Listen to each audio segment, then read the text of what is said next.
Sonic, the heart of your system. Hi and welcome to a new video, and now finally we can talk about the RYZEN 3000 boost results. It took me quite a bit of time because I had so many results in the survey that it took me 2 or 3 days just to go through all the results, to sort them, to put them into graphs, to clean the data, because obviously you have some trolls in there, and then also I'm reading all the comments. In total we had almost 3,000 submissions. Actually, up to now it's over 3,000 submissions, but I stopped taking submissions on Sunday, which means that all the data I have right on my table is from Sunday, and all other submissions were not taken into account, simply because I didn't want to give vendors too much time to react on this survey. You never know what's going on behind the scenes. We want to keep this data as clean as possible. We will talk about some of the aspects of the survey in detail in a minute. For now, we will just talk about the submissions themselves, and just to give you an insight. We had 2,726 submissions Sunday evening, with 40% the 3700X, followed with 26% by the 3900X, 21% the 3600, followed by only 7% 3600X, and only 6% the 3800X, which was kind of expected. Actually, I expected to have even less results for the 3800X, but that's cool. For 3700X, we have over 1,000 submissions, and for 3900X, we have about 720, if I remember correctly. So that's a lot of data. Obviously, I went through each single result and checked it, if it's in line with the Agisa, the mainboard, if it was stated correctly. And some of you also put into the comments, for example, that they were not sure about the Agisa version, but then they stated, for example, BIOS version, included screenshots. I checked all that, every single one. And sometimes if, for example, you were not sure which BIOS version it was, then I went to the vendor website and checked with the BIOS version, and then edited it manually to fix, for example, the Agisa version. So that took almost 3 days to just go through all of this and put it into graphs to make sure that all the data is correct. Before we continue, I will just reply to some comments which I found interesting, or some comments which I used to filter out results. For example, I had one comment where somebody was saying that he was using a chiller with 10 degrees Celsius water temperature. For example, I removed this result because it would simply not be in line with the normal application. Then I also had results where people were saying they used PBO, so Precision Boost Overdrive, and I specifically asked not to use this feature because it can influence the CPU in both ways. It can, for some CPUs, cause a lower boost. It can, for some CPUs, cause a higher boost. Therefore, it's giving us measurement errors, and that's something we don't want. That's why I excluded comments, or excluded submissions which stated that PBO was active in the comments. Then I had the question multiple times, why are we using Cinebench R15 single-threaded load and also hardware info for monitoring, and, for example, not RYZEN master? That's simply because I got the recommendation from AMD to do exactly this. AMD asked, or said, I should do Cinebench R15 single, and then also use hardware info for monitoring, adjust it to 500 milliseconds polling period, and also disable unnecessary monitoring. And that's exactly what we did. So that was a recommendation from AMD side, and yeah, we were just following what AMD recommended. One more thing I would like to address before we start with the analysis is the hardware unboxed mainboard analysis video. A lot of you commented in my previous video that now Hardware Unboxed was investigating that, or just basically found out that the boost might be mainboard dependent, and that it will probably, or that each CPU can probably hit the maximum boost, but it just depends on your mainboard. From what I know, it's unfortunately not that easy. It's not only mainboard dependent, it's also Agisa version dependent, what you obviously know. But then you also have the SMU, which is something, for example, with the Intel management engine, it's just another part you have when you're flashing the BIOS. There's the Agisa inside and also the SMU. And you can, for example, have the same Agisa version, but a different SMU version. And the SMU version is mainly important when it comes to the boost clock itself. So it's very difficult to just compare a mainboard when it comes to boost. You also need to know, for example, what Agisa version and what SMU version. If we are looking at the hardware unboxed data, I mean, it's very good investigation what he was doing for sure. But I was looking, for example, at the X570 Aorus Extreme, and I saw that in his case it was boosting with the 3800X to 4.5, 4.55, 4.475, so it was boosting really, really well. But if I was just extracting the X570 Aorus Extreme data out of my survey, it didn't look that great. But we will take a look at those numbers in a minute. Two more things I would like to address before we start with the survey, and those things are coming from AMD directly as a response to my survey, some questions they had. And one question was, how am I going to control that people are using the correct Windows version? And that's a very difficult question. From my opinion, it shouldn't matter what kind of Windows version you are using, and if it matters, if, for example, the CPU boosts only on a very specific Windows version, then AMD has to state that you should only use this specific Windows version, and, for example, it should not be compatible to Windows 7. But some people are still using Windows 7 these days, but they don't know that maybe they have less performance. So they should be aware if that's the case. If they can expect only 200 megahertz less, then AMD should state if that's the case. Then AMD also said, how likely is it that people are probably mad, or some people are experiencing a low boost and therefore they're more willing to participate in a survey, simply very similar to what you would have, for example, with Amazon reviews. It's very likely that somebody who's unhappy with a product is more willing to just put a negative review on there, while somebody who's just happy with the product will sit at home and not care about writing a review about that. That's a very solid point, and for sure that's likely, but I think from what I've also seen in the comments of my survey and from what I can see on the comments on my YouTube channel, we have a lot of, I would say, hardcore AMD fanboys, to be friendly, and for sure they are also influencing this survey. So there are a lot of people who are happy with the products and they want to put AMD in a better light, and then we have people who are hating on AMD and they want to put them in a bad light, and I'm pretty sure that there is a certain balance to that. So of course it's always possible that people are mad and therefore more willing to participate in a survey, but that's nothing I have control on, but that's something you have to keep in mind when we are looking at the data. Let's start with the analysis. Ryzen 5 3600 comes first. If you just take a look at the top left corner, you can see that we had 568 results. That was after I cleaned like the troll results, which was typically 4 or 5 results per CPU. So it's about 1%. That's something we can completely neglect. Then if you just look at the graph itself, all those individual bars are the individual results for the given clock. For example, we had 245 results with a max boost of 4.2 gigahertz, which is also what the CPU was advertised at. Now if you look to the left and to the right, you can see -2 sigma and +2 sigma. And if we do this kind of Gauss distribution, the sigma values are extremely important, because typically you calculate those values, -2 and +2 sigma, and everything that's below -2 and above +2 sigma is considered measurement error and will not be taken into account.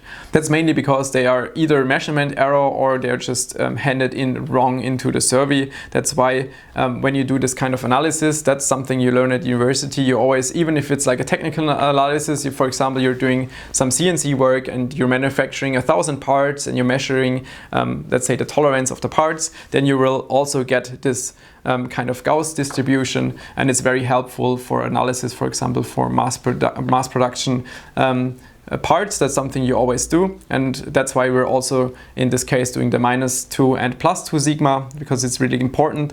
For the 3600X we had the -2 sigma at 4015 megahertz, and for the +2 sigma we had it at 4300 megahertz exactly.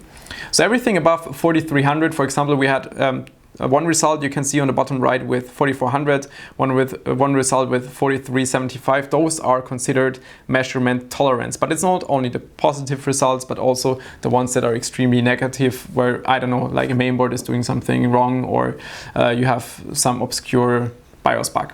Looking at the result itself, we had 270 out of 542 results which were within spec, so they were hitting the advertised boost clock of 4.2 gigahertz. So basically 50% of the CPUs were hitting 4.2 and 50% were not hitting 4.2. The thing is, what we have to keep in mind is that this is the maximum single core boost which we were seeing.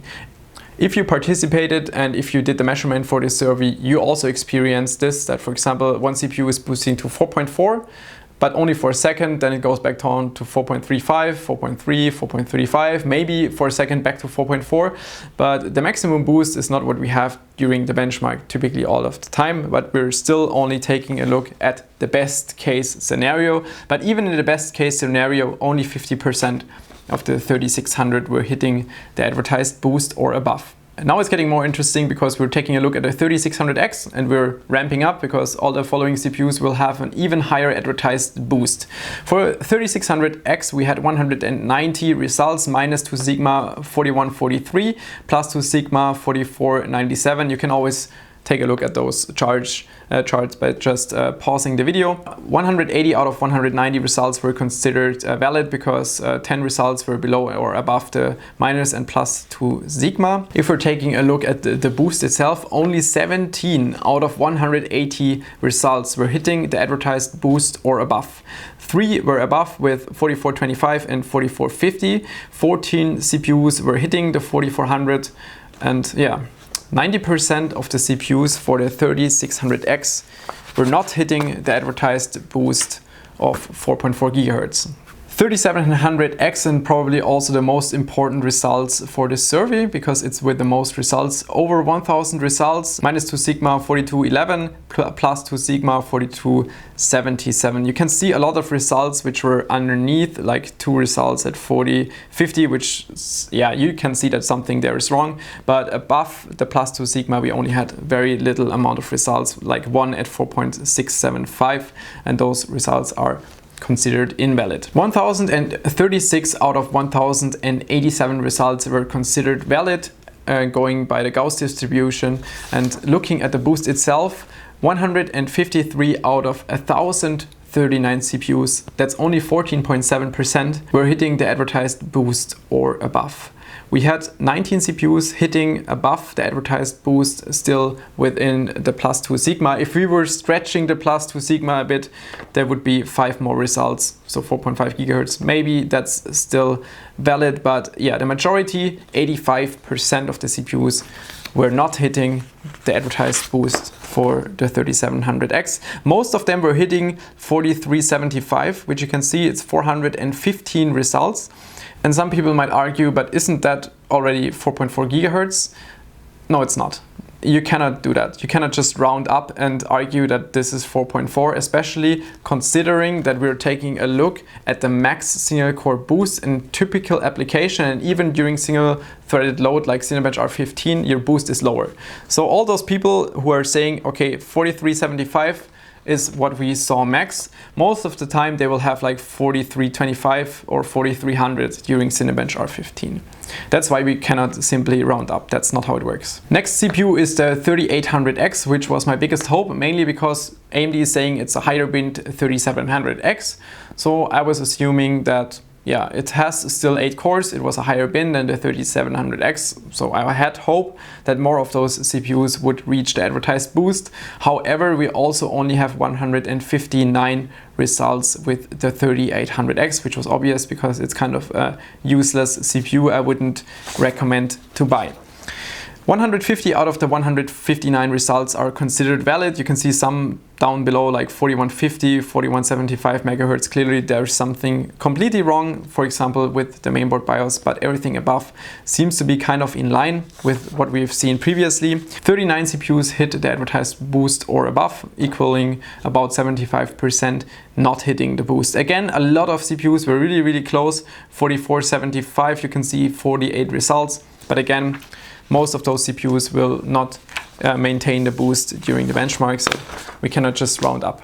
Last CPU, 3900X, and this is probably also the most critical CPU we're talking about, because currently this is the CPU with the highest advertised boost, 4.6, and also considering that the 3950X is coming up with advertised 4.7 boost, not so sure, to be honest.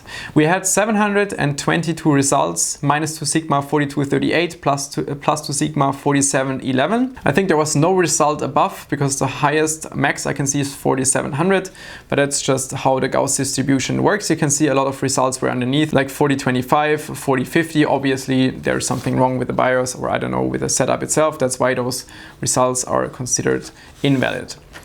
685 results out of the 722 are within the sigma. And looking at the boost, 38 out of 674 CPUs, and that's only 5%, are hitting the advertised boost or above. Everything else is way below. And again, they're below, like below. You're hitting, for example, 45, 50, but that's still only the max you get for a second, and then it's going down to like 45, 44, 75, something in this direction. That's why we cannot round up. Again, I think I already said it 4 times, but I just want to repeat it once more. Which means that 95% of the 3900X out of the survey are not hitting the advertised boost, and that's much worse than what I initially expected. You know, when I did my first video about this whole topic, when I did my first Ryzen 3000 topic, I was kind of mad that for whatever reason I could not get what the CPU was advertised at, and I thought that I was doing something wrong. That's why I had this small table, small chart in my video and said, hey, none of the CPUs were hitting the boost in my case, and I was not sure if it was just me doing some mistakes or I don't know. And looking at the other launch videos from Ryzen 3000, nobody else was addressing this problem. And a lot of people were saying, hey, Roman, it must be your mistake because nobody else is reporting this problem. But looking at this data, that 95% of the 3900X are not hitting the 4.6, pretty sure it was not my mistake. One last thing we're doing is doing a specific mainboard analysis, because again, Hardware Unboxed did a video where he was saying that in his testing, the X570 Aorus Extreme was boosting really well, and it seems to be mainboard dependent. That's why we're just looking at the X570 Aorus Extreme with the 3900X in our case. 5 out of 27 results were hitting the advertised boost or above. Doesn't look good, to be honest. One more comparison with the X570 Aorus Elite. 37 results. I just picked this because I think this was the highest amount of boards I had in combination with the 3900X. 2 out of the 37 results were hitting the advertised boost. Doesn't really look that simple to me. Doesn't really look like you can just buy an Aorus Extreme and everything is fixed. I don't think that this is the solution. Seems to be more dependent on your individual CPU, the SMU version, the Giza version, and I don't know, the bag of rice that just fell over in China. I really don't know what the problem is. And you know that there was this statement from Shamino, who is also working for ASUS, and he's working at ASUS R&D, and he also stated that from what he knows, AMD has no idea how to fix this or has no intention to fix this. And what he thinks is that due to their perspective on longevity, AMD might not increase the boost, because they think if they're increasing the boost, maybe they have to really push vCore extremely high to get this boost. They think they might damage the CPUs. That's what he was saying. It's not an official ASUS statement, but that's what Shamino is saying, who is working at ASUS R&D. And from experience, he's an extremely talented and intelligent guy. I would trust what he thinks, and I would trust that this is nothing that can simply be fixed by one BIOS update and we have the boosts across all CPUs that are used out there. I don't really know what to say, to be honest. The result is much worse than what I expected.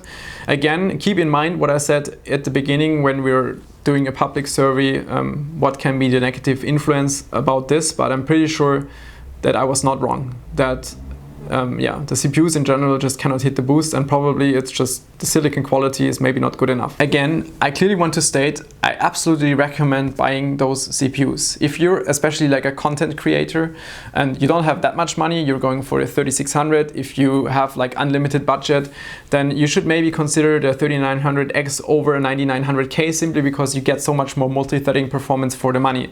But that's nothing I want to criticize. That's just, I simply want to make clear, I absolutely love those CPUs. They have an absolutely great value for what you get. But why did AMD feel that it's necessary to advertise a boost or give the people false expectations and false hope for something they cannot get? Why did they have to do 3900X at 4.6 when they probably clearly know that most of those CPUs will never maintain this speed? It's clearly it was never necessary to do this. It's completely unnecessary.